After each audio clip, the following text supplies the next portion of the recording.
ये बात है 1560 से 70 के बीच की, जब पानीपत की दूसरी लड़ाई के बाद अकबर दिल्ली का बादशाह बन गया था। अकबर ने अपना साम्राज्य विस्तार चालू किया और पूरे हिंदुस्तान के राजाओं ने उसका आधिपत्य स्वीकार कर लिया था। लेकिन एक राजा थे जो उसकी अधीनता स्वीकार नहीं कर रहे थे। वो थे महाराणा प्रताप। महाराणा प्रताप का मेवाड़ अकबर के लिए सुरक्षा और व्यापार की दृष्टि से बहुत ही महत्वपूर्ण जगह थी।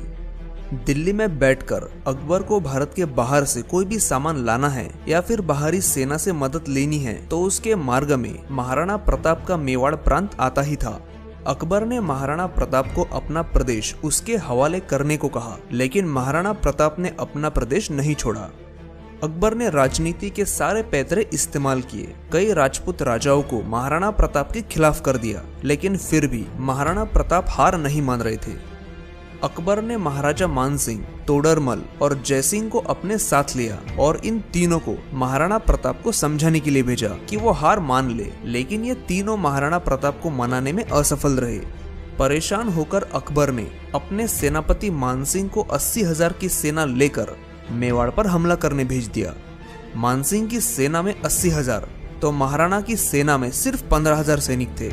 वो दिन था 21 जून 1876, जब दोनों सेनाएं आमने सामने खड़ी थी। काफी घनघोर युद्ध हुआ। मुगलों को सफलता तब मिली जब मेवाड़ की सेना का मुख्य हाथी रामप्रसाद का महावत एक तीर से मारा गया।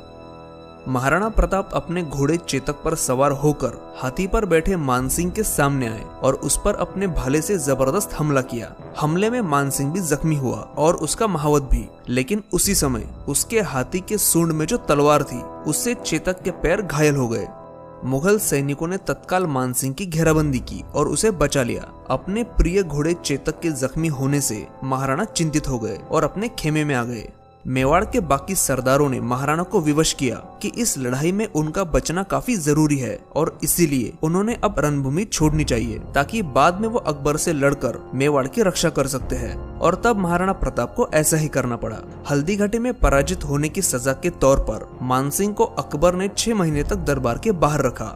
उधर महाराणा प्रताप अपने कई सरदारों को युद्ध में खोने के बाद अकेले पड़ गए थे, लेकिन फिर भी उन्होंने हार नहीं मानी। वो जंगल में भीलों के साथ रहने लगे, उन्हीं की तरह खाना खाने लगे, जमीन पर सोने लगे और भीलों को मिलाकर उनकी सेना भी बनाई। हल्दी घाटी के आसपास मौजूद पहाड़ियों की और जंगलों की महाराणा को अच्छी जानकारी थी, क्योंकि उनका पूरा बचपन यही बीता था और इसीलिए उन्होंने छापामार युद्ध नीति का इस्तेमाल किया। भले ही मेवाड़ पर अकबर को जीत ना मिली हो, लेकिन मेवाड़ ऐसा इलाका था जहां से अकबर की सेना को गुजरना ही पड़ता था।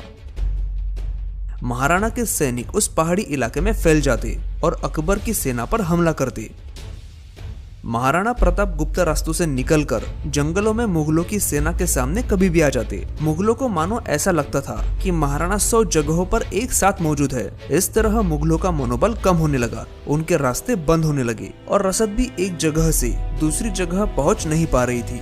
इस बीच देवर की लड़ाई में महाराणा के बेटे अमर सिंह ने मुगलों के सेनापति सुल्तान खां के उसके घोड़े के साथ 2 टुकड़े कर दिए थे और महाराणा प्रताप ने इसी समय एक साथ मुगलों की 36 छावनियां ध्वस्त कर दी।